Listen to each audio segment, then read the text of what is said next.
Hello and welcome back. This type of video, where you showcase what you've bought before, is a very popular, should I say, type of fragrance video. And I've never done one before, so let's just do one. Here are 10 fragrances that I've purchased multiple times. And we're going to go from 10, where I've bought maybe the fragrance more than once, all the way to number 1, where I'm going to reveal the fragrance that I have bought more bottles than probably any of the others in my collection. You might think that you know what it is, but it's not that. So it's number 10. This is Ombre Leather by Tom Ford. This is a recent second bottle. I used up the first one in the past year and a half. Yeah, I've worn this a tremendous amount when it has been cool and cold. It's just a great casual leather fragrance. There isn't really much to say about it apart from that it's cleanly, of course. It's great. It's Prada L'Homme's angrier brother. Number 9 is Yves Saint Laurent's NUIT Le Parfum. This is my second 100ml. I've spoken about this many times. I prefer it to the original Le Nuit de l'Homme. This smells as though you're having a really good clean bubble bath with some very clean bubble bath and eucalyptus and things of that nature. But you're also eating Ben & Jerry's chocolate fudge brownie. So it's got a bit of a shower gel kind of vibe, but also a weird sort of chocolate fudge vibe. It's very interesting, quite unique, and a superior flanker in my estimation. I've bought this twice. Number 8 is this. This is DIOR Homme Cologne. I have got this 120ml, but I've also got a 75ml as a backup bottle. I don't usually have backup bottles, but I wore this a lot last year, and I think I'm just going to soak through it. And as it starts to get warmer now, I just know that I'm going to be wearing this all summer. It's an incredibly impressive mono citrus fragrance. Basically just one all-out lemon, fresh lemon scent with some linen to go with it, but it really spotlights on that lemon, gives it its all, makes it as high quality as it possibly can be, and it's something else. It's fantastic. A really, truly brilliant gem of a fragrance. I've bought this twice. Now we go up to, I've bought this 3 times. This is Diesel Only the Brave. I don't use this as much anymore. I first bought I think the 125ml. It's the first ever fragrance I bought in my collection, and I used it all up in that the first 3 years of having it. I wore this throughout college. It was quite special. Then I bought a 75ml of it, and it got lost in a film shoot that went awry. That was one of the first kind of professional film shoots that I did, and I think somebody just stole it. Don't know who, but that was a bit rubbish. Luckily that was only a 75ml, and I'd used probably maybe a third of it. This is the latest one. I got this about 3 years ago, 125ml. I don't really use it that much, but if I was to run out of it, I would probably buy another one. I just feel there's something somewhat karmic about having my first fragrance always, you know, in my collection, no matter whether I use it or not. It's a great starting point. It's just nice to say this is the first ever fragrance that I bought in my collection. It feels as though my collection has a beginning and, well, maybe have an end, but we'll get to that in a moment. Next one, I've bought this 3 times. Yes, 3 times. Pure Malt.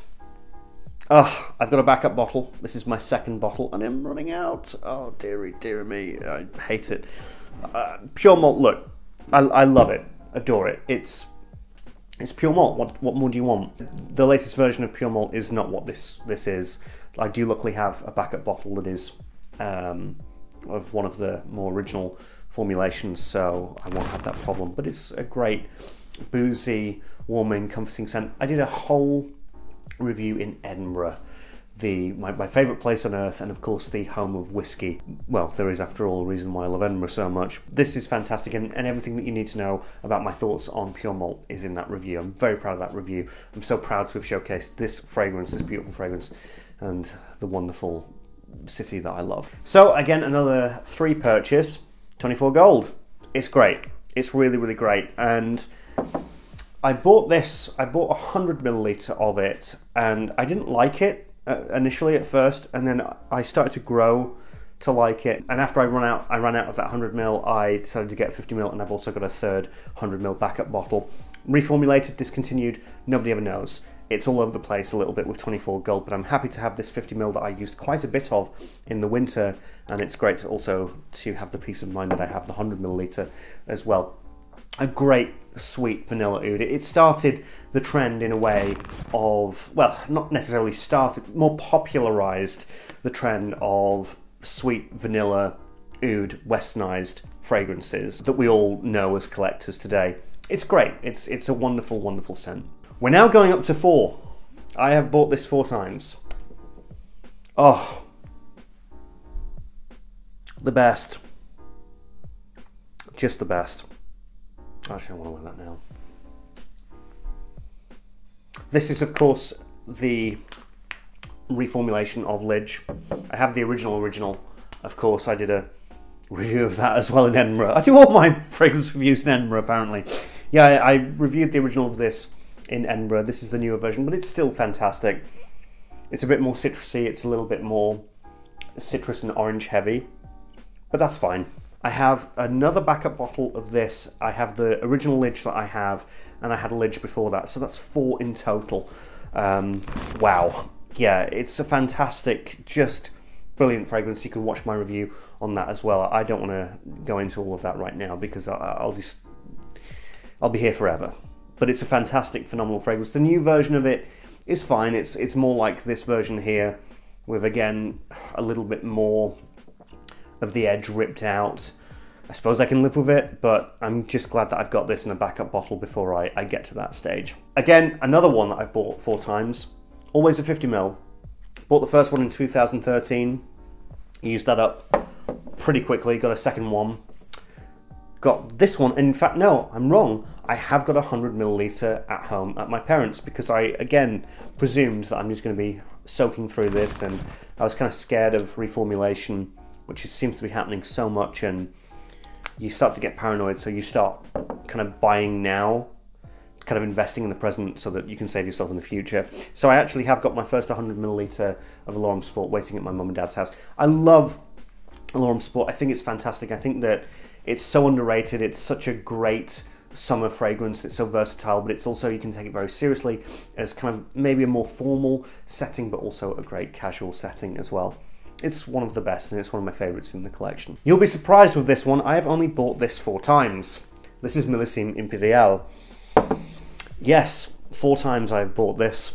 Similar to a LAURENT Sport, but I've always had the biggest size. I've always had the biggest size that I could possibly get. Always had I have 120ml or now 100ml.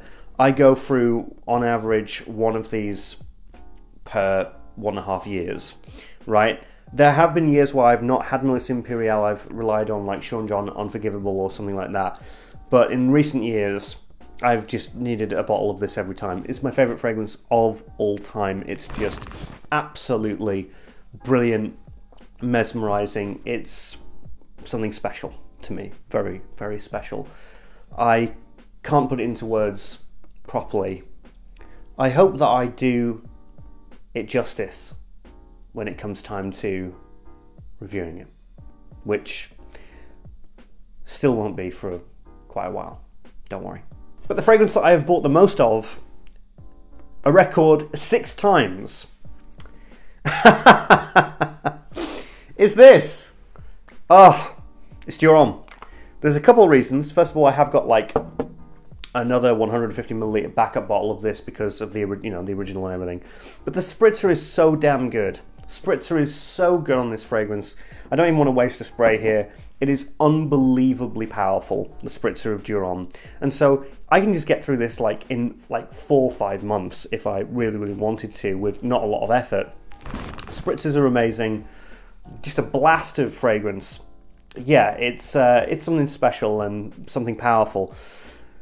Yeah, I adore DIOR Homme. I have 150ml waiting. Let me just separate these two here a little bit.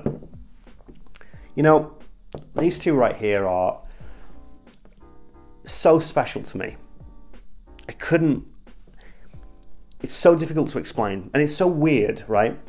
If these two got discontinued, of course we don't know if this one is or isn't, I think it's going to be safe. And even if it isn't, I'll find it. I'll be, until my dying breath, I will always have DIOR HOMME. But if they were taken away, like completely, these two, I would genuinely mourn the loss of these fragrances. That's kind of like how intertwined they are with my life. And, you know, like first world problems, right? Don't worry, I know, right? You have children in completely impoverished countries who can't even feed themselves and get water, or they have to run and walk like miles and miles to get water. And here I am in my Hobbit suit going, oh no, you know, if these two were discontinued, I couldn't find them, I'd cry. I'd be so upset. And I just realize how pathetic and, you know, ridiculous that is. But I guess it's kind of like music, you know. You hear music and you feel so interconnected with a piece of music that you love and adore. Wearing fragrance in general, if you really love it, it's like wearing a song, but people around you think that you're performing it, which is a mind trip to think about. And ultimately the song will run out because you'll run out of the bottle. And so it's a finite piece of art. It's so wild. But Millesime Imperial is me in summer, DIOR HOMME is me in autumn, winter, and they are just so part of my life. I smell DIOR HOMME, I smell Millesime Imperial. There's literally pages of my history, my own personal history with them. It's quite an incredible, beautiful gift to have that. If this is the first ever fragrance video you've ever seen, welcome to the Mad Club. Welcome, welcome to the asylum. It's a rough ride, but yeah, this can be an incredibly rewarding hobby. Love, passion. It gets to you, man. It gets to you. An incredible thing. Anyway, these were the 10 fragrances that I, the Fragrance Apprentice, have bought multiple times, and these two really do take the cake when it comes to that. They're just my favourites. Anyway, thanks so much. What fragrances have you bought more than once? What are some fragrances that Lidge is so damn good? What fragrances could you not live without? Let us all know in the comments. And if you did like this video, you know what to do. Like, subscribe, and hit that notification bell so you'll always be notified when I'm uploading, which is pretty bloody regularly right now. Anyway, I'm the Fragrance Apprentice. Thanks so much. Bye.